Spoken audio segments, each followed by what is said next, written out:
Bab 9 tentang ketidaksempurnaan catatan geologis. Dalam bab 6, saya menyebutkan keberatan-keberatan utama yang mungkin tepat untuk dihadapkan pada pandangan-pandangan yang dituliskan dalam buku ini. Kebanyakan dari pandangan-pandangan itu telah dibahas. Pertama, yaitu perbedaan bentuk-bentuk khusus dan tidak dicampurnya menjadi satu oleh kaitan-kaitan transisional yang tak terhitung banyaknya, yang merupakan kesulitan yang sangat nyata. Saya mempunyai alasan-alasan mengapa kaitan-kaitan tersebut tidak umum terjadi sekarang dalam keadaan yang tampaknya paling menguntungkan bagi kehadirannya, yaitu di era yang luas dan memiliki kesinambungan dengan kondisi-kondisi fisik yang bertingkat-tingkat. Saya mencoba untuk memperlihatkan bahwa kehidupan setiap spesies lebih tergantung pada pentingnya kehadiran bentuk organik lain yang sudah mantap daripada pada iklim, sehingga kondisi-kondisi yang benar-benar mengatur kehidupan tidak bergraduasi makin samar, hingga tak terasa seperti panas atau kelembaban. Saya juga mencoba memperlihatkan bahwa varietas pertengahan dari kehadiran yang kurang jumlahnya dibanding bentuk-bentuk yang dihubungkannya umumnya akan menghilang dan punah selama perjalanan modifikasi dan perbaikan lebih lanjut. Namun, sebab utama tidak adanya hubungan-hubungan perantara yang sekarang ini terjadi di seluruh alam tergantung pada proses seleksi alam itu sendiri, yang mendorong varietas baru secara terus-menerus menggantikan dan memusnahkan bentuk-bentuk induknya. Tapi sebagaimana proses pemusnahan telah bekerja pada skala yang sangat besar, begitu pula jumlah varietas pertengahan yang sudah ada sebelumnya benar-benar sangat banyak. Lalu mengapa tidak setiap informasi geologi dan setiap lapisan penuh dengan penghubung pertengahan tersebut? Geologi pasti tidak mengungkapkan suatu rantai organik yang bertingkat-tingkat ini, dan barangkali inilah keberatan yang paling nyata dan paling serius yang dapat ditunjukkan melawan teori saya. Penjelasannya terletak, sebagaimana yang saya yakini, pada ketidaksempurnaan yang sangat besar dari catatan geologi. Pertama-tama, seharusnya selalu diingat jenis bentuk pertengahan apa yang harus ada lebih dulu dalam teori saya. Saya merasa kesulitan ketika mengamati dua spesies untuk tidak membayangkan dalam pikiran saya bentuk-bentuk pertengahan langsung di antara mereka. Tetapi ini adalah pandangan yang sama sekali keliru, karena kita seharusnya selalu mencari bentuk-bentuk yang ada di antara setiap spesies dan nenek moyang bersama tetapi yang tidak diketahui. Nenek moyang bersama itu pada umumnya akan berbeda dalam beberapa hal dengan semua keturunannya yang lebih termodifikasi. Sebuah contoh sederhana, merpati ekor kipas atau fantail dan merpati berdada kembung atau puter, keduanya diturunkan dari merpati karang, yaitu rock pigeon. Jika kita memiliki semua varietas penengah yang pernah ada, kita akan mempunyai satu rangkaian yang sangat erat antara keduanya dan burung merpati karang. Tetapi kita tidak akan memiliki varietas penengah langsung antara ekor kipas dan dada kembung. Tidak ada misalnya yang menggabungkan ekor yang entah mengapa sedikit lebih besar, lebih lebar dengan yang temboloknya entah mengapa agak besar dengan sifat-sifat yang menjadi ciri khas dari kedua turunan ini. Lagi pula dua turunan ini telah sangat termodifikasi sehingga jika kita tidak memiliki bukti historis atau bukti tidak langsung tentang asal-usul mereka, akan tidak mungkin menentukan asal-usul mereka hanya dari perbandingan struktur tubuhnya dengan struktur burung merpati karang. Apakah mereka keturunan dari spesies ini atau dari suatu bentuk serumpun seperti Sionas? Demikian pula dengan spesies alami, jika kita mengamati bentuk-bentuk yang sangat berbeda, misalnya kuda dan tapir, kita tidak mempunyai alasan untuk menduga bahwa hubungan-hubungan langsung pertengahan antara mereka pernah ada, tetapi yang ada adalah antara masing-masing dengan induk bersama yang tidak diketahui. Induk bersama itu dalam keseluruhan organnya banyak mempunyai kemiripan dengan tapir dan kuda, tetapi dalam beberapa titik struktur tubuh dapat berbeda jauh dari keduanya, bahkan mungkin lebih daripada perbedaan mereka satu sama lain. Oleh karena itu, dalam semua kasus tersebut, kita tidak mampu mengenali bentuk induk dari setiap 2 atau lebih spesies. Bahkan bila kita dengan cermat membandingkan struktur induk dengan keturunannya yang termodifikasi. Kecuali pada waktu yang sama, kita memiliki rantai yang mendekati sempurna dari bentuk pertengahan itu. Kalau menurut teori saya, itu bisa saja bahwa satu dari 2 bentuk kehidupan dapat diturunkan dari yang lain. Misalnya kuda dari tapir. Dan dalam kasus ini, mata rantai perantara langsung akan berada di antara mereka. Tetapi kasus tersebut akan berarti bahwa satu bentuk tetap tidak berubah untuk jangka waktu yang sangat lama, sedangkan keturunannya mengalami banyak perubahan. Dan prinsip persaingan antara organisme dengan organisme, antara keturunan dan induk akan sangat langka terjadi. Karena dalam semua kasus, bentuk-bentuk kehidupan yang baru dan lebih berkembang cenderung akan menggantikan bentuk-bentuk yang lama dan yang tidak dapat diperbaiki. Dengan teori seleksi alam, semua spesies hidup telah dihubungkan dengan spesies induk dari setiap genus.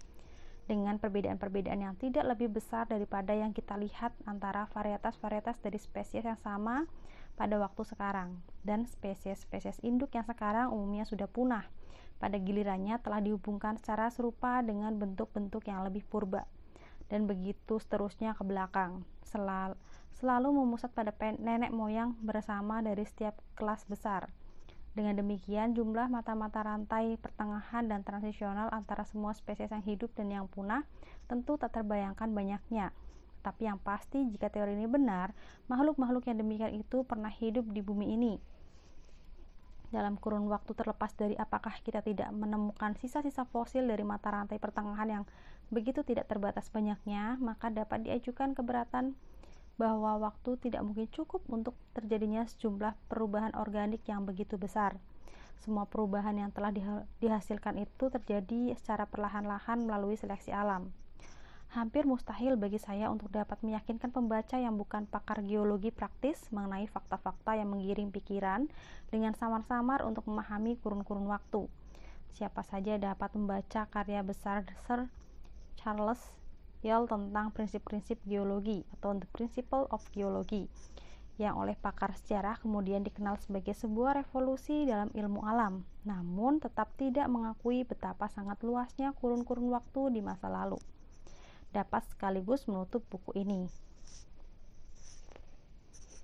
Tidaklah cukup bila kita hanya mempelajari prinsip-prinsip geologi atau membaca karangan-karangan khusus yang ditulis para peneliti yang berbeda tentang formasi-formasi terpisah, dan mencermati bagaimana setiap penulis mencoba memberikan gagasan namun tidak secara memadai tentang kurun waktu setiap formasi, atau bahkan setiap lapisan. Selama bertahun-tahun, orang tentunya meneliti untuk dirinya sendiri timbunan-timbunan besar lapisan yang bertumpuk-tumpuk dan mengamati laut yang menggerus batu-batu karang dan membuat sedimen baru.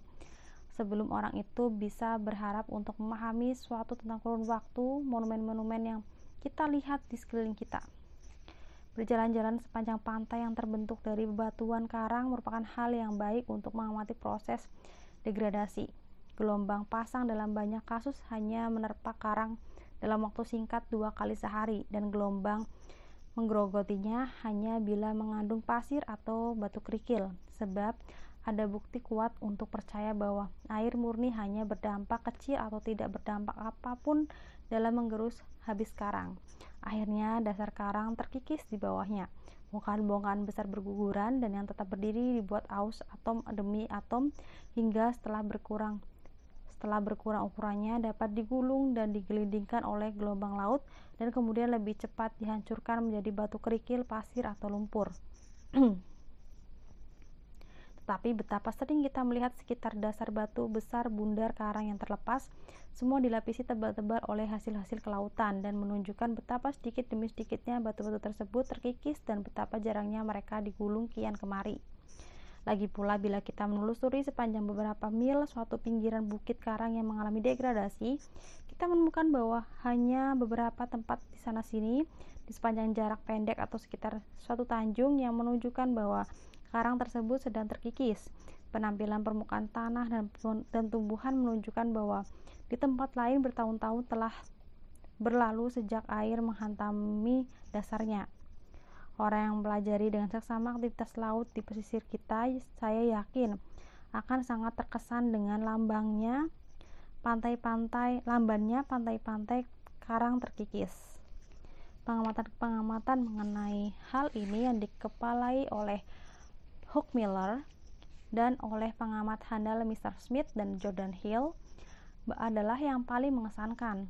Dengan pikiran yang terkesan, orang mempelajari dasar endapan dengan ketebalan ribuan kaki yang walaupun terbentuk dengan lebih cepat daripada endapan lain, tetapi dibentuk dari pecahan koral yang masing-masing menunjukkan stempel waktu yang bagus dalam menunjukkan betapa lambatnya masa terakumulasi. Biarkan orang ingat pada pernyataan Lyell yang terkenal bahwa ketebalan dan tingkat formasi sedimen adalah hasil dan pengukuran dari degradasi penggerusan kerak bumi di tempat lain, dan seberapa banyak degradasi yang ditunjukkan oleh endapan sedimen dari banyak negara. Profesor Ramsay telah menunjukkan kepada saya ketebalan maksimum dalam banyak kasus dari pengukuran aktual setiap formasi di bagian berbeda di Inggris Raya.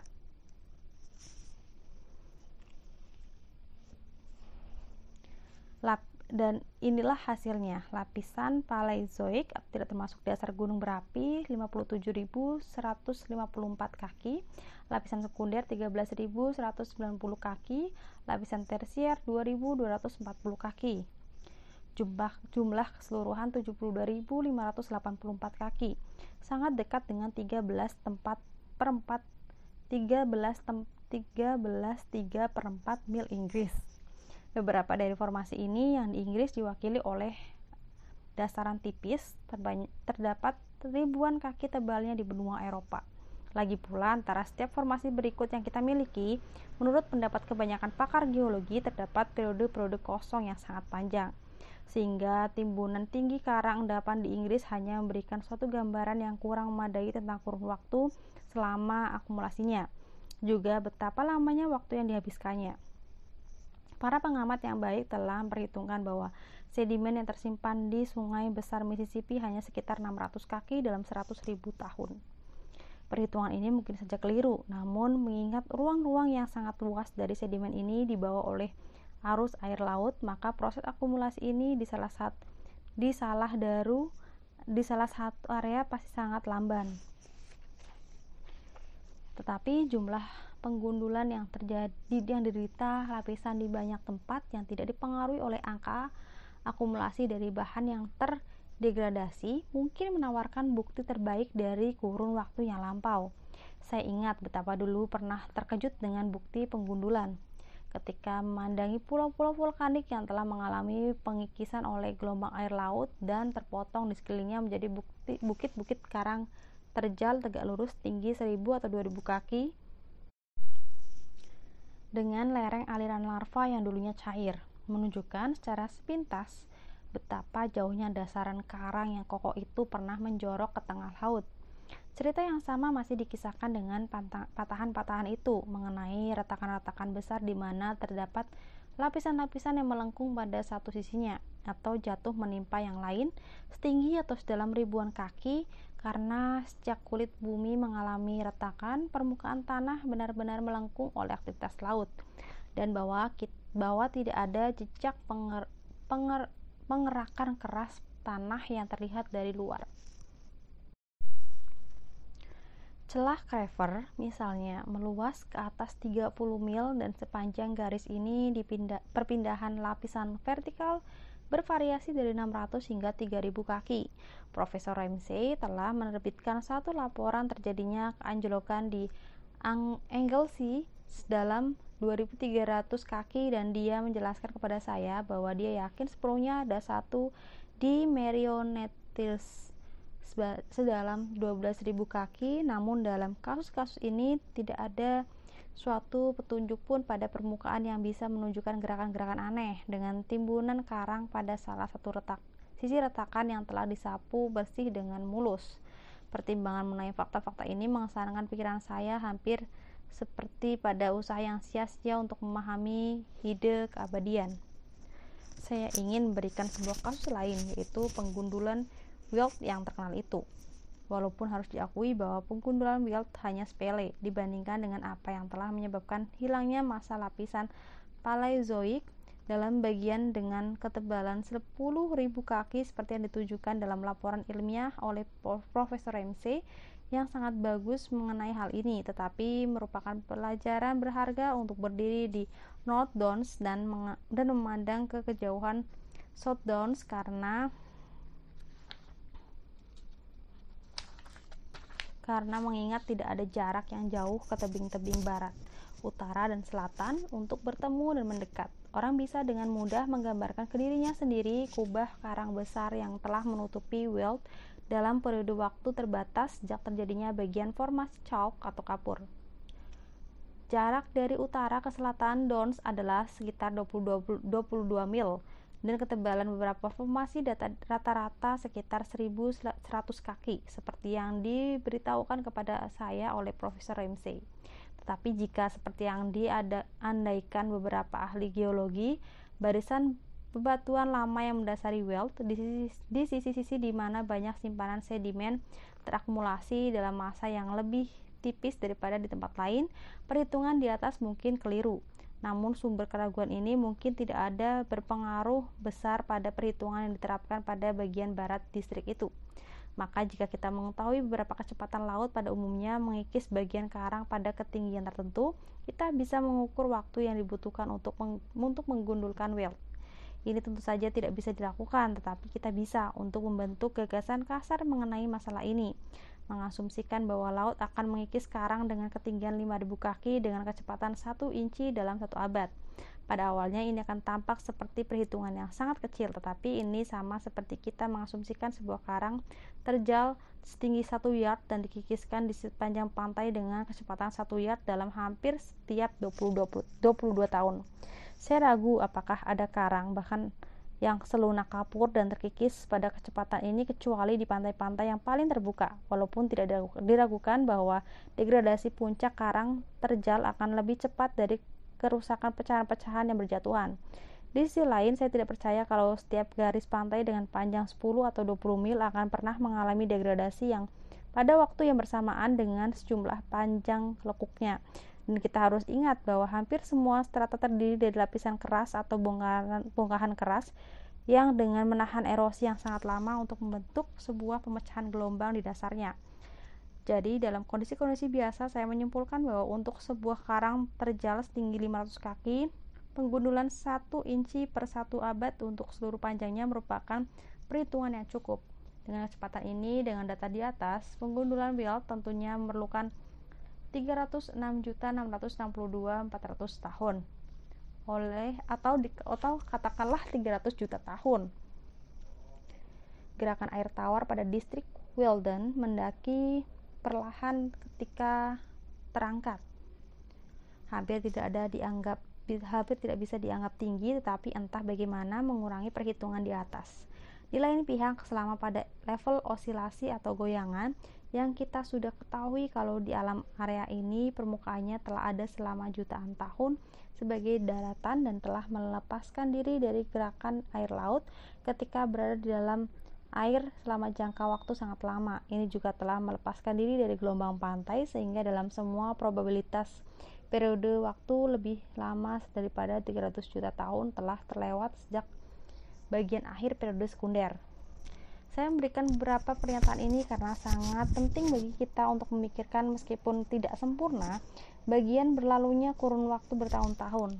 Setiap tahun dari tahun-tahun itu di seluruh dunia, daratan dan lautan telah dialami oleh bentuk-bentuk kehidupan. Sungguh-sungguh merupakan generasi-generasi yang tak terhingga jumlahnya yang tidak bisa dijangkau oleh pikiran yang pasti telah saling menggantikan dalam periode bertahun-tahun yang sangat lama. Sekarang, marilah kita tengok museum geologi kita yang paling kaya dan betapa minimnya koleksi yang kita dapati. Minimnya koleksi paleontologi kita. Bahwa koleksi paleontologi kita tidak sempurna, diakui semua orang. Pernyataan seorang paleontologis terkemuka, Edward Forbes, hendaknya jangan pernah dilupakan bahwa sangat banyak spesies fosil diketahui dan diberi nama dari satu dan seringkali spesimen-spesimen terpisah atau dari sedikit spesimen yang dikumpulkan dari satu tempat. Hanya sedikit bagian saja dari permukaan bumi telah dieksplorasi secara geologi, dan tidak ada yang dengan perhatian cukup sebagaimana dibuktikan oleh para penemu penting setiap tahun di Eropa. Tidak ada organisme yang seluruh tubuhnya lunak dapat dilestarikan. Cangkang dan tulang akan rusak dan hilang bila ditinggalkan di dasar laut yang tidak ditimbun endapannya.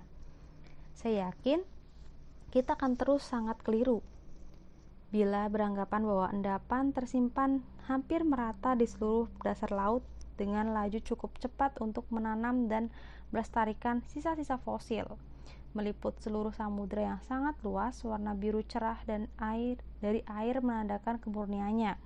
Banyak kasus tercatat mengenai formasi yang dilapisi secara demikian setelah kurun waktu yang sangat lama oleh formasi-formasi yang menyusul tanpa dataran yang mendasarinya dan akan mengalami pengikisan dan kerusakan. Tampaknya hanya dapat dijelaskan berdasarkan pandangan bahwa dasar laut tak jarang berabad-abad berada dalam kondisi yang tetap tidak berubah.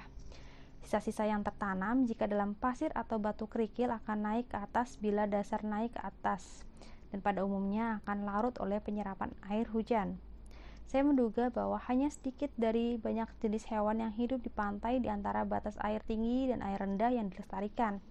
Misalnya beberapa spesies Thalmalin atau subfamili Cecil Cirripedes menyelimuti karang-karang di seluruh dunia dalam jumlah tak terbatas. Mereka semua pada adalah spesies daerah pesisir, kecuali spesies tunggal Mediterania yang menghuni air dalam dan yang fosilnya telah ditemukan di Sisilia.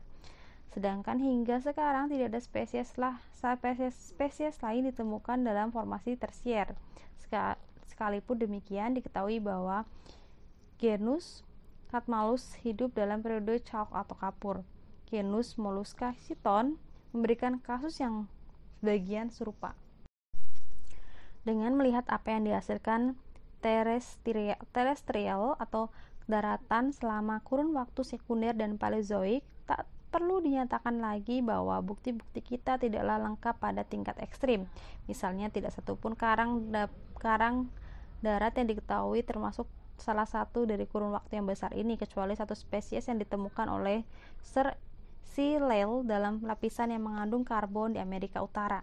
Mengenai sisa-sisa Mammiferus, dengan sekilas pandangan saja dalam tabel sejarah yang diterbitkan dalam lampiran untuk manual untuk mengungkapkan kebenaran, betapa kebetulan dan jarang pelestariannya jauh lebih baik daripada halaman-halaman rinciannya. Tidak pula kejarangan itu mengherankan bila kita ingat betapa besar proporsi tulang mamalia tersier telah ditemukan, baik di gua-gua maupun dalam endapan lacustrine, dan bahwa tidak ada satupun gua atau dataran lacustrine yang diketahui yang termasuk dalam masa formulasi sekunder atau formasi paleozoik. Tetapi ketaksempurnaan catatan geologi sebagian besar dihasilkan oleh sebab lain dan yang lebih penting daripada sebab apapun yang dikemukakan di muka, yaitu dari beberapa formasi yang dipisah atau satu sama lain oleh interval waktu yang panjang. Bila kita melihat formasi-formasi yang ditabulasikan dalam karya-karya tulis, atau bila kita mencermatinya di alam bebas, sulit untuk tidak percaya bahwa mereka erat berkesinambungan. Tetapi kita tahu misalnya dari karya besar Sir R. Murchison tentang Rusia, betapa ada jarak sangat lebar yang terdapat di antara formasi-formasi yang timbun-menimbun di negara itu. Begitu pula di Amerika Utara dan di banyak bagian lain di dunia. Pada para pakar ilmu geologi yang paling handal pun, jika perhatiannya hanya terbatas pada wilayah-wilayah yang besar ini saja, tidak akan pernah mengira bahwa selama masa waktu kosong dan tandus di negaranya sendiri, timbunan-timbunan besar sedimen yang terisi bentuk-bentuk kehidupan baru dan khas telah terakumulasi di tempat lain. Dan bila di setiap wilayah terpisah, hampir tidak dapat kita bayangkan lamanya kurun waktu yang telah dilalui antar formasi berturut-turut, kita dapat menarik kesimpulan bahwa dimanapun juga hal ini tidak dapat dipastikan. Perubahan yang sering dan besar dalam kondisi mineral formasi-formasi berurutan umumnya menunjukkan perubahan besar dalam geografi tanah yang mengelilinginya. Tempat endapan itu diambil sesuai dengan perkiraan interval waktu yang telah lama lewat antara setiap formasi. Saya kira kita dapat melihat mengapa formasi geologi dari setiap daerah hampir selalu terputus-putus, yaitu tidak saling mengikuti secara dekat satu sama lain. Jarang satu fakta mempunyai saya begitu terpana ketika saya meneliti ratusan mil pantai Amerika Selatan yang telah meninggi berapa ratus kaki dalam periode terakhir, daripada ketika melihat ketiadaan endapan air yang cukup luas untuk dapat bertahan satu kurun waktu geologi pendek sekalipun. Sepanjang seluruh pantai barat yang dihuni oleh suatu fauna laut yang khas, dataran tersier begitu kurang berkembang hingga mungkin tidak ada catatan tentang berbagai fauna laut yang berturut-turut dan khas yang dapat disimpan sampai ke abad yang jauh di depan. Sedikit perenungan akan menjelaskan mengapa sepanjang pantai yang naik di sisi barat Amerika Selatan tidak terdapat formasi luas dengan sisa-sisa baru atau tersier.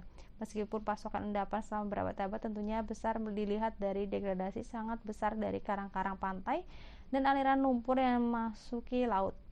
Penjelasannya tidak diragukan lagi adalah endapan litoral atau daerah pantai dan sublitoral terus-menerus terhapus oleh kenaikan tanah yang perlahan-lahan bertahap oleh gerakan gelombang pantai yang menggerus.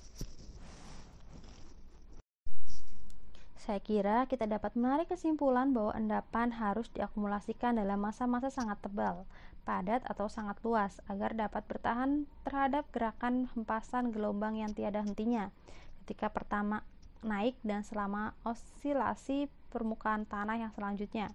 Akumulasi endapan yang begitu tebal dan luas tersebut dapat dibentuk dengan dua cara, baik di kedalaman laut yang sangat dalam, yang dalam hal ini berdasarkan penelitian oleh Forbes, kita bisa menyimpulkan bahwa dasarnya akan dihuni oleh sangat sedikit binatang dan bangsa ketika naik akan memberikan catatan tidak sempurna tentang bentuk kehidupan yang ada ketika itu atau sedimen yang terakumulasi sampai pada suatu ketebalan dan perluasan tertentu pada dasar dangkal bila terus mengendap perlahan-lahan. Dalam kasus terakhir ini, sepanjang catatan pengendapan dan pasokan endapan hampir seimbang satu sama lain, laut akan tetap dangkal dan menguntungkan untuk kehidupan, sehingga suatu formasi yang kaya fosil yang cukup tebal dapat terbentuk ketika terangkat, berguna untuk menahan sejumlah besar penggundulan. Saya yakin bahwa hampir semua formasi purbakala kita yang akan kaya akan fosil telah dibentuk selama masa pengendapan. Sejak penerbitan pandangan saya atas masalah ini tahun 1845, saya terus mengamati kemajuan geologi dan terheran-heran ketika menyimak bagaimana penulis demi penulis dalam menjelaskan formasi ini atau formasi besar itu telah sampai pada kesimpulan bahwa ini diakumulasikan selama proses pengendapan. Saya dapat menambahkan bahwa hanya formasi tersier purba di pantai barat Amerika Selatan yang cukup tangguh untuk bertahan terhadap degradasi seperti yang kini masih dialami, tetapi hampir tidak akan terus bertahan hingga umur geologi yang jauh ke depan dan telah diendapkan selama level osilasi menurun dan dengan demikian memperoleh sangat banyak ketebalan. Semua fakta geologis ini menunjukkan dengan jelas bahwa setiap wilayah telah mengalami tingkat osilasi yang perlahan dan rupanya osilasi ini telah mempengaruhi ruang-ruang yang luas. Akibatnya, formasi-formasi yang kaya akan fosil dan cukup tebal serta luas untuk menahan degradasi selanjutnya sudah terbentuk di ruang-ruang luas selama periode-periode pengendapan. Tetapi hanya di tempat-tempat yang pasokan endapannya cukup untuk mempertahankan kedangkalan laut dan untuk menyimpan dan melestarikan sisa-sisa sebelum cukup waktu untuk membusuk. Di lain pihak, selama dasar laut tetap tidak berubah, endapan tebal tidak dapat diakumulasikan di bagian-bagian dangkal yang paling menguntungkan bagi kehidupan. Lebih kurang dari kemungkinan ini dapat terjadi selama periode elevasi yang datang silih berganti, atau dengan kata yang lebih tepat, dasar yang kemudian berakumulasi akan rusak karena terangkat naik dan masuk ke dalam batas kegiatan pantai. Jadi catatan geologi hampir selalu akan memberikan sumbangan-sumbangan yang terputus-putus. Saya cukup yakin akan kebenaran pandangan ini karena benar-benar sesuai dengan prinsip-prinsip umum yang diberikan oleh Sir C. Lyell dan Forbes pun sampai pada kesimpulan yang serupa. Satu catatan pantas dikemukakan di sini, selama periode-periode elevasi, wilayah daratan dan bagian-bagian laut di dekatnya akan bertambah. dan tempat-tempat baru sering akan terbentuk. Semua keadaan menguntungkan. Seperti yang dijelaskan sebelumnya, untuk pembentukan varietas dan spesies baru, tetapi selama periode-periode tersebut umumnya akan ada kekosongan dalam catatan geologi. Di lain pihak, selama periode pengendapan, wilayah yang dihuni dan jumlah penghuni akan berkurang, kecuali di pantai-pantai benua yang mula-mula terpecah-pecah menjadi kepulauan. Dan akibatnya, selama periode pengendapan, meskipun akan banyak yang punah, beberapa varietas atau spesies baru akan terbentuk. Dan selama periode pengendapan inilah endapan yang paling kaya akan fosil diakumulasikan. Alam hampir bisa dikatakan telah menjaganya dari seringnya penemuan bentuk-bentuk pertengahan atau bentuk-bentuk yang berhubungan.